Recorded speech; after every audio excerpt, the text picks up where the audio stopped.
Добрый день, дорогие друзья! В эфире очередной выпуск дневников Жасханат. И сегодня у нас в гостях заслуженный деятель Республики Казахстан, популярный певец Нурлан Абдуллин. Добрый день, добро пожаловать к нам в студию. Спасибо. Как ваши дела? Ну, слава Богу. Сейчас, как говорится, ураза заканчивается и начнутся будни. Пока вот есть это время, мы отдыхаем, немного приводим себя в порядок. Разговариваем с небесами, просим. Вот.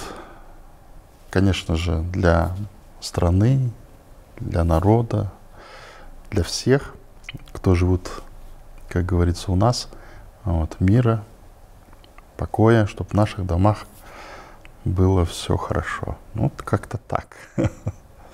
Нурлан Муханович, хочу поговорить с вами о конкурсе Жасханат. Вы являетесь, можно сказать, одним из первопроходцев. Да? Расскажите историю своего участия. Как вы вообще пришли к этому конкурсу? Ну, вообще я был, прежде чем попасть на Жасханат, я был представлен на Азия Даусы.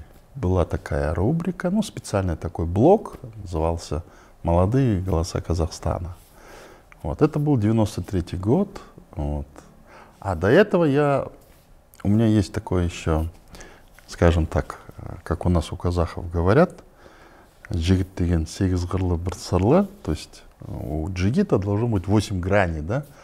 Вот, я сперва-наперво стал лауреатом конкурса сатиры и юмора, то есть у меня есть такое, скажем, одна из моих граней, то есть уметь подражать голоса, там, звуки и все такое. И я вот тогда стал, у нас в Алмате здесь был такой большой конкурс, где я завоевал гран-при. Вот, меня звали в Москву. И в этот год случился мой выход на Азия Даусы с песней Мухида Шайбан, вот, народная песня. Вот. Так я познакомился с Мурат Ажимовичем и Александром Сергеевичем. Вот. И когда меня позвали на Жасханат, я как-то думал, а что мне на Жасханате быть? Я же уже на Азия Даусы. Это же уже состоявшийся певец, да, уже? Там типа по рейтингу он же выше. Вот. И я это потом начал понимать, что они меня бросали вот эти горнило, да, скажем так, чтобы я прошел хорошую школу. Тем более школа Пономарева и Ергалиева, это ни за какие деньги не купишь, да, скажем так. Поэтому я благодарен, Царство им Небесное, как говорится. Вот благодаря им где-то вот и сформировался мой и сценический имидж, и сам по себе я прошел очень такую суровую, хорошую, но всегда за всем этим такую справедливую, нужную школу, да. Вот так я на 95-м году попал на Жасханат. Ну, вообще каждый, наверное, года, кто бы ни приходил к вам на студию, наверное, говорят, что это был самый звездный год, и 5-10, да. Ну, на мой век пришлись такие ребята, как Ар-клуб, там, кто там еще был, Бахчан Хаджимуканов, и многие-многие такие известные люди. Считаете ли вы, что Жасханат подарил вам путевку на большую эстраду? Я не то, что считаю как Жасханат, а вообще сам весь концерн Азия Даусы, вот эту большую школу, это институт, это академия, да, ну, не побоюсь этого слова. Вот. Я очень благодарен, конечно же, вот Мурату Ажимовичу и Александру Сергеевичу. Жасханат — это отличная стартовая площадка именно для профессиональных артистов. Ну да, безусловно, конечно, пройти, во-первых, отбор на Жасханат, это тоже дорогого стоило, потому что очень много было. То есть цензура была очень такая высокая. И то есть я типа там пойду и спою. Это не для, как говорится, для Жасханата. И, то есть я, например, приносил там песни, фонограммы, это отслушивалось, прослушивалось.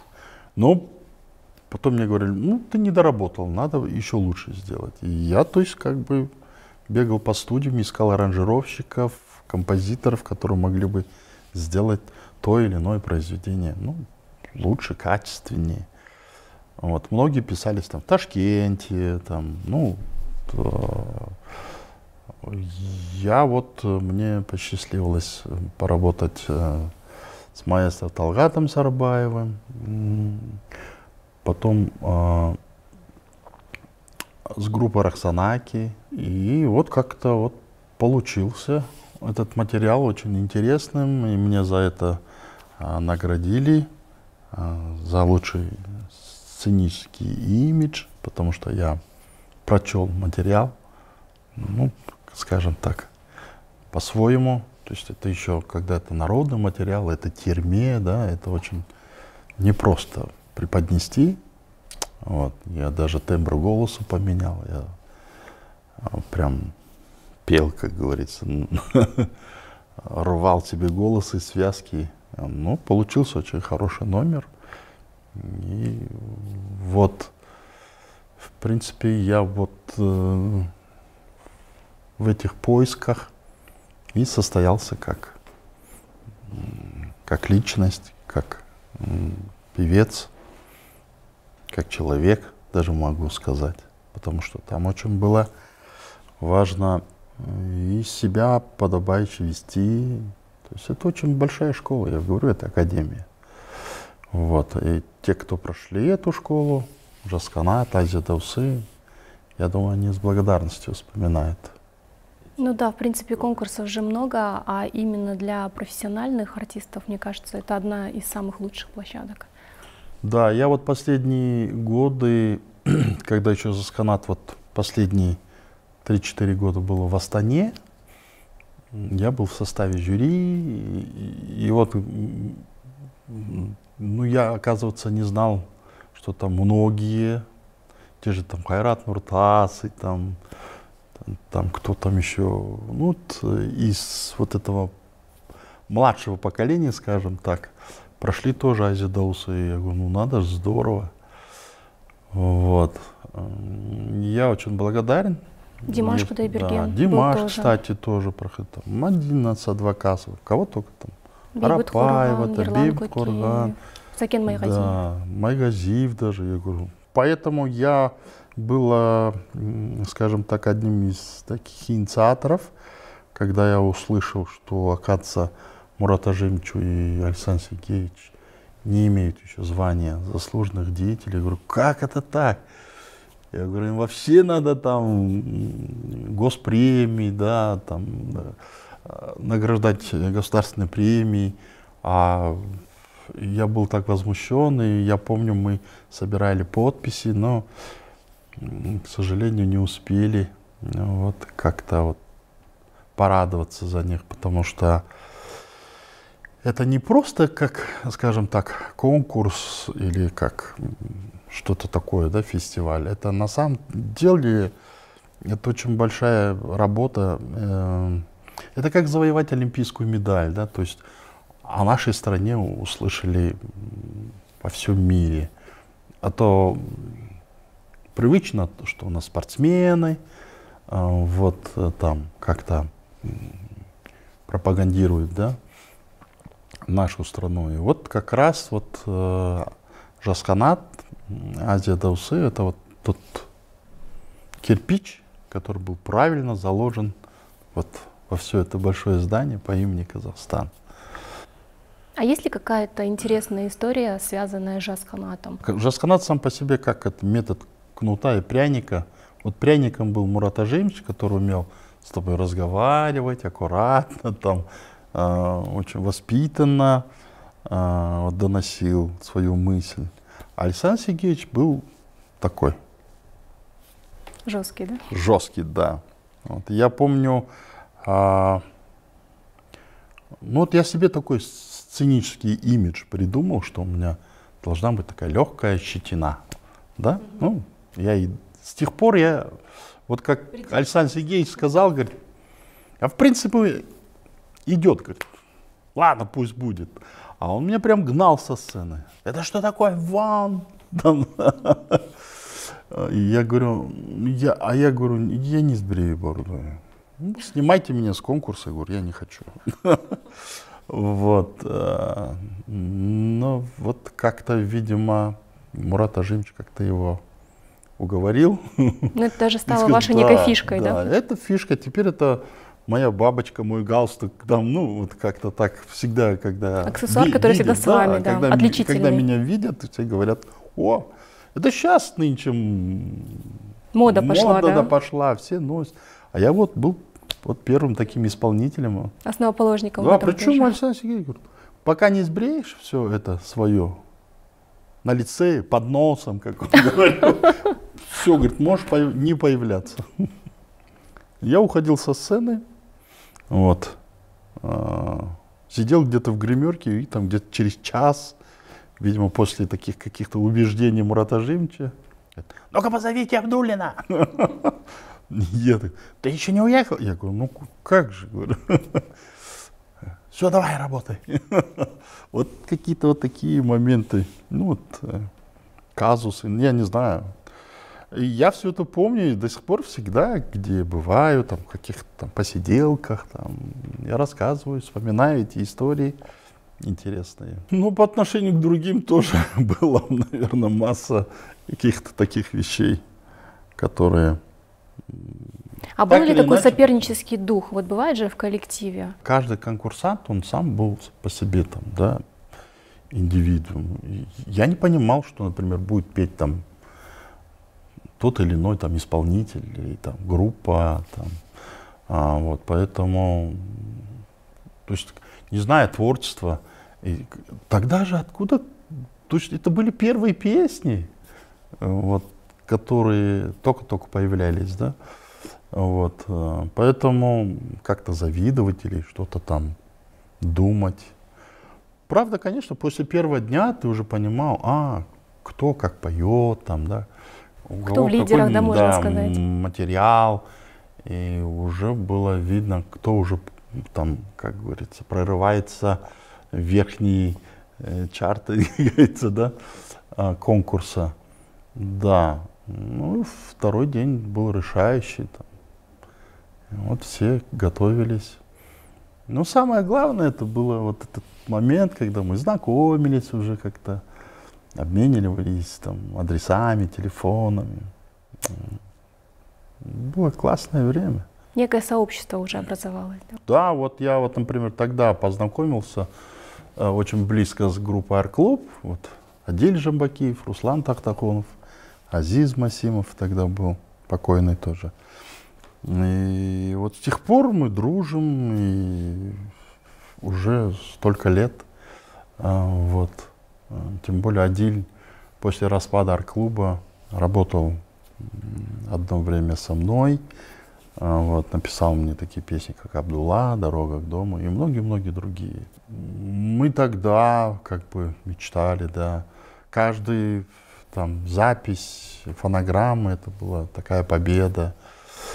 Вот. В силу того, что еще тогда только вот Союз распался, и мы не понимали, то есть рубль, как говорится, грохнул. И мы искали вот эти возможности, чтобы записать ту или иную там песню. Это же аранжировка, это студия, это надо платить сессионным музыкантам. То есть это был титанический труд. И слава богу, сейчас вот я, например, смотрю, это уже как-то... Сейчас, мне кажется, можно там в домашних условиях уже... Сейчас очень много программ всяких. То есть, если у тебя есть представление обо всем этом, мне кажется, тем более многие просто выкладывают в YouTube свое творчество, если оно находит отклик. Легче доставить механизм. Долгие, вот я, например, там посчитал, я шел долгие, там сколько, 7-8 лет, пока меня не узнали. Ну, возможно, тогда инструментов не было. Ну да, через которые с одной стороны, да, инструментов, а с другой стороны, это был такой честный труд, знаете, такой вот он прям выстраданный такой. Это сейчас там ой, ты хорошо поешь, давай там, вложили в тебя продюсерские компании, там, бах-бах-бах. Сейчас даже петь не обязательно в некоторых случаях. Да, есть такое. Бывает иногда немножко как бы, скажем так, стыдно за своих собратьев на сцене, когда где-то в каких-то ситуациях надо спеть просто там, под рояль, акапелла, там, и все, они плывут, и меня почему-то говорят, Руке, это что такое? Ну вот как раз-таки конкурс «Жазханат» именно для профессиональных певцов. Да, кстати, вот те, кто все прошли «Жазханат», они все состоялись. Я не помню такого человека. Ну, может быть, какие-то те, кто, в смысле, не поверил в себя, те как-то так канули в лету, да. А так, да, слава Богу, все, как говорится, вот те, кто сейчас, вот основа, да, ну, те, кто представляет сейчас нынче, скажем так, нашу эстраду, вот большая половина, все они прошли «Жазханат». Вы прошли сами лично несколько этапов, были конкурсантом «Жазханата», также и членом жюри. На ваш взгляд, какую трансформацию прошел конкурс за все эти годы? Ну, я думаю, что, конечно, с каждым годом все это совершенствовалось в плане там, как бы, организационно, да, организационно, ну, в смысле, имеется в виду аранжировки, да, там, подача, звук. Но самый вот важный критерий, то есть это материал, он всегда оставался таким незыблемым. То есть это не пропускалось. То есть я пойду, и вот я хочу спеть такую песню, это нет, такое не проходило. Да, многие, наверное, возмущались там и все такое, но именно вот Мурат Ажимович и Александр Сергеевич, они умели из этой руды, так сказать, вроде бы он такой всезнайка, там я вот буду, я хорошо пою, и 5-10. Вот они делали вот эту огранку и делали из всего этого драгоценный камень, да, бриллианты, да. Поэтому я думаю, что после там стечения каких-то там времен, обстоятельств, я думаю, все благодарны этим людям, этому конкурсу. Вот. Поэтому, да, я говорю, вот последние годы я сидел в жюри «Жазханат», вот, и я слышал, что вот уже интересно преподносят, там, то есть аранжировки красивые. Ну, это уже как бы, и мы же понимаем, что... Время не стоит на месте, да, меняются время не стоит, тренды. новые звуки, новые подачи. Вот. И, слава Богу, много там звукозаписывающих студий. В наше-то время, господи, 1-2 студии там. Вот. Мы записывались и ночью. Там. Я вспомнил одного нашего звукорежиссера, вот, Валерий Чупин такой, он сидел на студии APM. Я что-то пришел на студию, мы начали работать, он говорит, слушай, на руке, говорит, я, говорит, говорит, как-то давно, почему-то он все время работал, да, был на студии и ночевал там. Он говорит, слушай, я, говорит, выехал там, решил, говорит, просто сделать паузу, еду там по Фуруну, сейчас, ну, уже Назарбаев, я, говорит, спускаю, смотрю, говорит, ну, рамстор построили. Вот представляете, то есть этому рамстору уже было 2 года. Заметил. И я такой, я говорю, да ладно. Такое классное, говорит, здание построили. То есть вот до такой степени все были так, отдавались, да, отдавались, были поглощены. Это вот первые вот все эти годы, когда вот эстрада формировалась, да, когда мы уже были отсечены, так скажем, от Советского Союза и остались сами, как говорится, и нам надо было вот выстраивать все это. Ну, мы были пионерами, да. Сейчас я вот, например, смотрю и прям не нарадуюсь, как говорится, да. Есть новые течения, есть новые направления, молодежь очень интересная, сами пишут, и это очень здорово. А как член жюри, на какие критерии вы делали упор? Давайте такое некое пособие нашим конкурсантам. Ну, я всегда смотрел в купе, да, скажем так. Кто-то вот обращает внимание только на вокал, да? Да, да. А для меня очень важно, вот как он вышел, все, в чем он, какой он из себя. Ну, конечно, хочется, чтобы было побольше красивых, там, видных, да, там. Прежде всего и внешние данные тоже важны. Конечно, то есть я смотрел Подача. на мимику, на подачу, думаю, окей, хорошо, вроде бы неплохо. Ну, давай теперь послушаем голос, да, там. Вот, естественно, обращал внимание на материал, какой материал, и какое ее прочтение. То есть для меня вот полностью, то есть это, как говорится, как завод Mercedes, да, то есть под ключ. Вот. И вот это, вот во всем этом вот потом складывалось мое мнение. Я понимал, сможет ли этот человек дальше пойти, дать ли ему этот шанс. Вот. То, что красиво спел, это и ничего не значит. То есть если нету музы внутри, и вот нету вот этой энергетики, да, то зачем? Ну да, он там бесследно канет, там, как говорится, в лето, да. Поэтому для меня очень было важно. Не зря, наверное, я сам тогда был получил такую премию лучший сценический имидж, поэтому, то есть ты должен выходить, и ты должен полностью быть вот в образе, и песню подать, и хорошую аранжировку сделать, и вести себя хорошо на сцене. Подача, вокал. Очень важно. Пару советов участникам JazzCanat от Нурлана Абдуллина. Ну, что я могу сказать? Вот, важно, как раньше говорили, не победа, а участие, да? Вот. Стать чемпионом можно, но вот удержать звание чемпиона — это важнее. Поэтому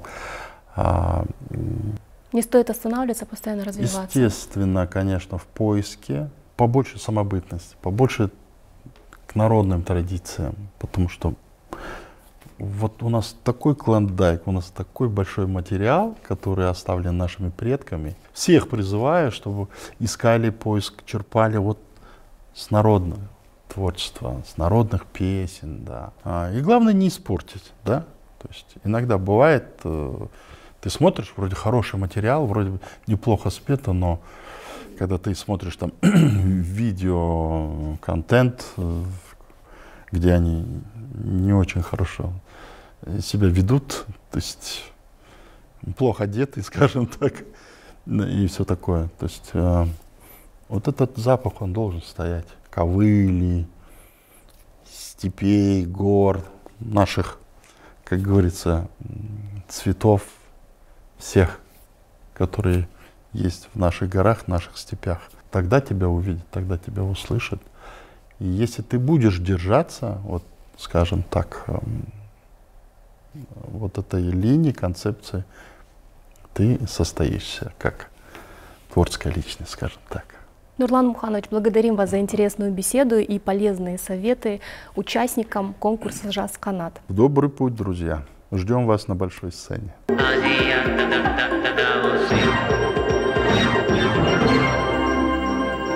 Азия